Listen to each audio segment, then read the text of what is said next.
Olá! Seja bem-vindo ao Processo Cast, o podcast sobre direito processual apresentado por Guilherme Kristen Meller.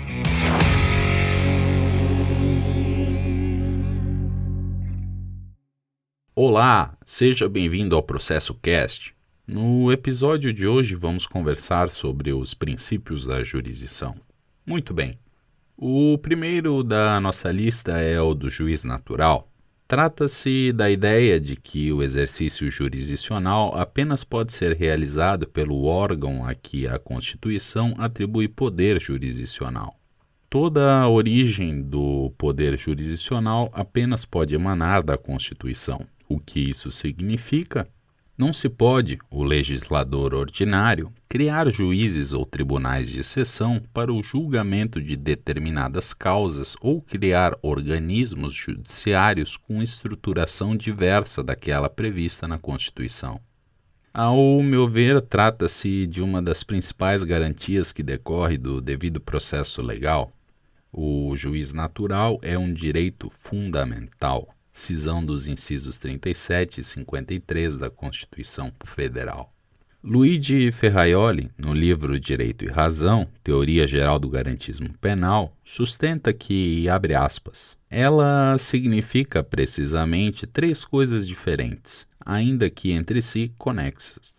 A necessidade de que o juiz seja pré-constituído pela lei e não constituído pós-facto, a impossibilidade de derrogação e a indisponibilidade das competências, a proibição de juízes extraordinários e especiais, fecha aspas. O princípio do juiz natural dialoga com outro princípio da jurisdição, o da investidura. Apenas pode exercer a jurisdição aquele, no caso juiz, que for regularmente investido, provido em cargo de magistratura e em que se encontre no efetivo exercício desse cargo. Essa investidura, sobre a qual versa esse princípio, pode ocorrer de diversas formas: nomeação pelo presidente da República após a aprovação do Senado Federal, indicação pelo governador do estado, nomeação após concurso público, etc.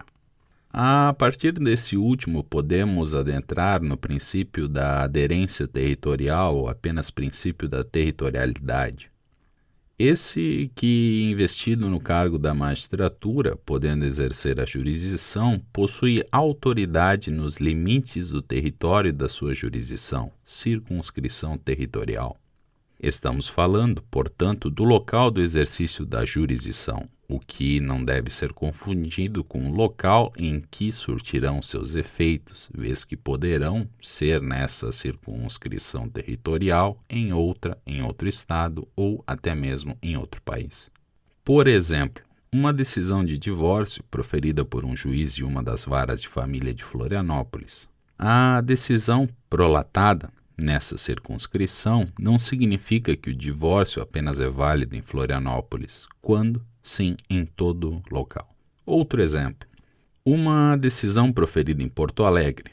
Nada impede, contanto que tomadas as providências de homologação específica, veremos sobre esse assunto quando estudarmos especialmente acerca das cartas rogatórias, que essa decisão produza efeitos em Paris, na França. A decisão judicial produzirá efeitos onde tiver de produzi-los. A partir desse, podemos analisar outros dois princípios da jurisdição, o da indelegabilidade e o da unidade, respectivamente. O princípio da indelegabilidade pode ser compreendido na ideia de que o exercício da função jurisdicional não é delegável. O órgão jurisdicional não pode delegar funções a outro sujeito.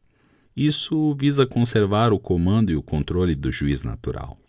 Isso, entretanto, não impede a, entre aspas, colaboração entre circunscrições jurisdicionais, como ocorre, por exemplo, em cartas precatórias ou em cartas de ordem.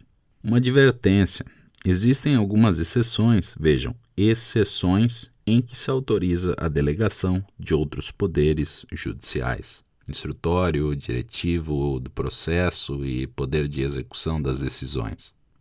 Pela delimitação proposta para este episódio, aos que tiverem interesse sobre esse assunto, adquiram e leiam aquilo que o professor Fred Dier Jr. pontua no volume 1 do seu curso de Direito Processual Civil. Compactuo com a sua visão. Agora, sobre o princípio da unidade. Aqui não há exceção. A jurisdição é una. Mas, Guilherme, e a questão da circunscrição jurisdicional? Permitam-me explicar. O Poder Judiciário é único e soberano. Essa subdivisão em circunscrições é senão para facilitação do acesso à justiça. O claro exemplo disso é o efeito devolutivo do recurso de apelação, devolvendo-se ao tribunal o conhecimento da matéria. Não existem jurisdições, quando apenas existe a jurisdição.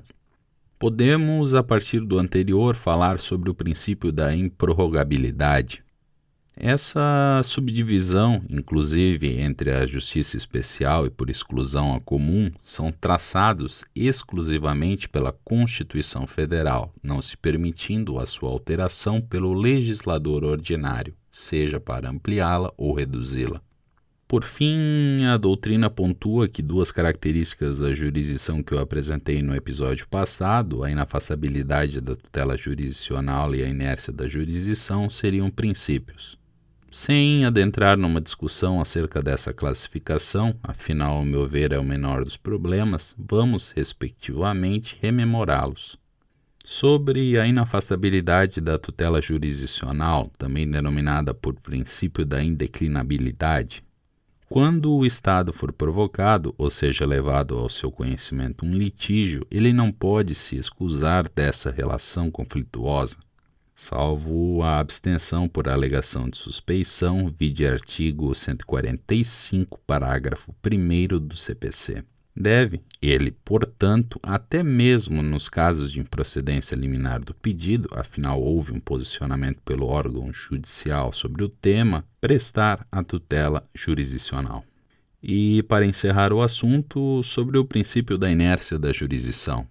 Como vimos, salvo exceções raríssimas, como dispõe o artigo 2º do CPC, abre aspas, o processo começará por iniciativa da parte e se desenvolverá por impulso oficial, fecha aspas.